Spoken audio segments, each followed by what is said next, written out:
22 de septiembre del 2024. Primera lectura del libro de la sabiduría. Los malvados dijeron entre sí: tendamos una trampa al justo, porque nos molesta y se opone a lo que hacemos. Nos echa en cara nuestras violaciones a la ley, nos reprende las faltas, contra los principios en que fuimos educados. Veamos si es cierto lo que dice. Vamos a ver qué le pasa en su muerte. Si el justo es hijo de Dios, Él lo ayudará y lo librará de las manos de sus enemigos.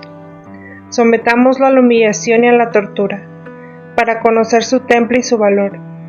Condenémosle a una muerte ignominiosa, porque dice que hay quien mire por él. Palabra de Dios. Salmo responsorial. El Señor es quien me ayuda. Sálvame, Dios mío, por tu nombre. Con tu poder defiéndeme. Escucha, Señor, mi oración, y a mis palabras atiende. El Señor es quien me ayuda. Gente arrogante y violenta contra mí se ha levantado. Andan queriendo matarme. Dios los tiene sin cuidado. El Señor es quien me ayuda. Pero el Señor Dios es mi ayuda. Él, quien me mantiene vivo. Por eso te ofreceré con agrado un sacrificio, y te agradeceré, Señor, tu inmensa bondad conmigo. El Señor es quien me ayuda. Segunda lectura de la carta del apóstol Santiago. Hermanos míos, donde hay envidias y rivalidades, ahí hay desorden y toda clase de obras malas. Pero los que tienen la sabiduría que viene de Dios son puros ante todo. Además, son amantes de la paz, comprensivos, dóciles, están llenos de misericordia y buenos frutos, son imparciales y sinceros. Los pacíficos siembran la paz y cosechan frutos de justicia. ¿De dónde vienen las luchas y conflictos entre ustedes? ¿No es acaso de las malas pasiones que siempre están en guerra dentro de ustedes? Ustedes codician lo que no pueden tener y acaban asesinando. Ambicionan algo que no pueden alcanzar y entonces combaten y hacen la guerra. Y no lo alcanzan, es porque no se lo piden a Dios. O si se lo piden y no lo reciben, es porque piden mal para derrocharlo en placeres. Palabra de Dios. Evangelio, del Santo Evangelio según San Marcos. En aquel tiempo Jesús y sus discípulos atravesaban Galilea, pero él no quería que nadie lo supiera, porque iba enseñando a sus discípulos.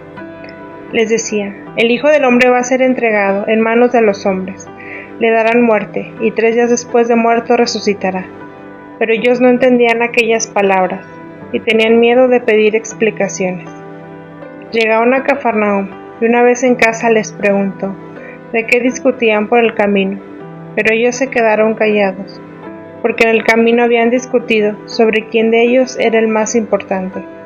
Entonces Jesús se sentó, llamó a los 2 y les dijo: si alguno quiere ser el primero, que sea el último de todos y el servidor de todos. Después, tomando un niño, lo puso en medio de ellos, lo abrazó y les dijo: el que reciba en mi nombre a uno de estos niños, a mí me recibe, y el que me recibe a mí, no me recibe a mí, sino a aquel que me ha enviado. Palabra del Señor. ¿De qué discutían en el camino? Jesús y sus discípulos atravesaban Galilea. Este pasaje viene después de la transfiguración de Jesús en el monte Tabor, y después de que Jesús mismo desciende del monte, sanara a un niño poseído por un espíritu inmundo. El padre del niño se dirigió a sus discípulos, pero ellos no pudieron liberarlo. Después de este milagro, Jesús, acompañado de sus discípulos, emprende nuevamente el camino hacia el norte, hacia Cafarnaúm, atravesando Galilea. Jesús no quiere que nadie lo sepa, porque ahora está a punto de partir hacia Jerusalén, donde encontrará la muerte, y debe preparar a sus discípulos para este impactante evento. Les dice por segunda vez que tendrá que ser entregado en manos de los hombres, y que su destino sería la muerte y la resurrección. Jesús, formador de sus discípulos. El Evangelio de hoy muestra al Maestro preocupado por la formación de sus discípulos.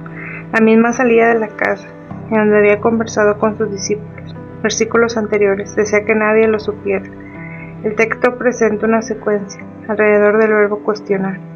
En 9:28, los discípulos interrogan a Jesús y se preocupan por su falta de poder.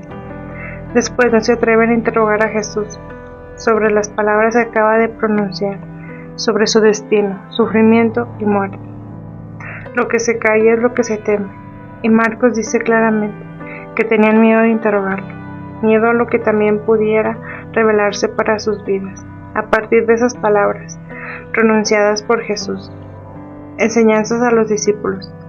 La primera enseñanza que Jesús brinda a sus discípulos es sobre su destino inminente de ser entregado en manos de los hombres y su muerte violenta. No se trata de una información, es noticia que debe aprender el grupo de los 12, pues tiene que ver estrechamente con su vida. ¿Qué enseña Jesús? No cosas que conciernan al futuro de otros, sino el futuro de ellos, un futuro que se convertirá próximamente en su presente, lo que ellos deberán vivir, haciendo de su entrega a la muerte una enseñanza. Jesús les presenta el ejemplo que se convertirá en norma de vida para todo discípulo de Jesús y para todos los lectores del Evangelio. El pasaje de hoy constituye todo un segundo anuncio de la pasión, muerte y resurrección de Jesús.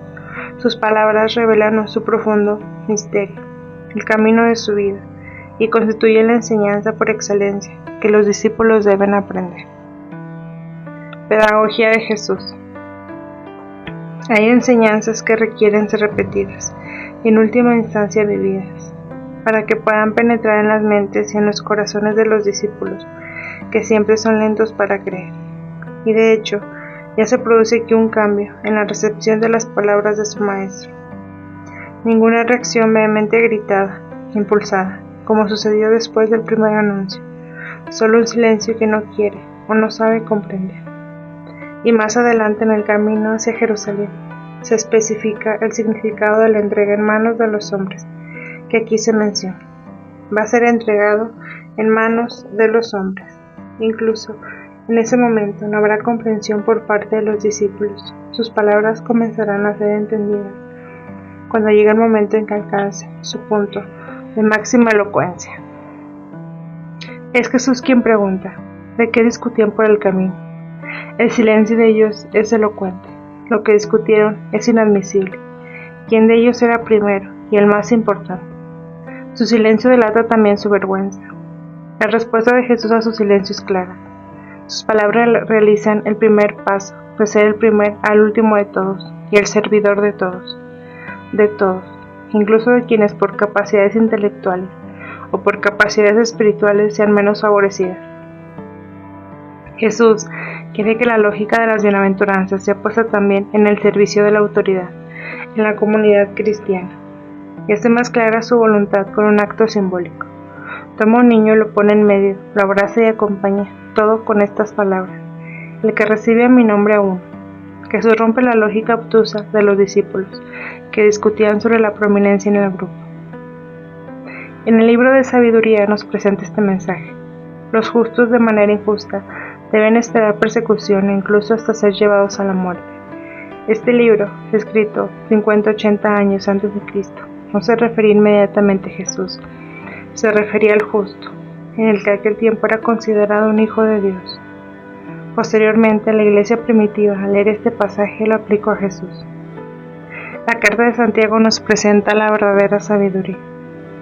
Ella se contrasta con la discordia y las luchas que probablemente afligían a la comunidad del apóstol. La raíz de estos males es la falta de sabiduría y no saber pedir lo que realmente necesitamos.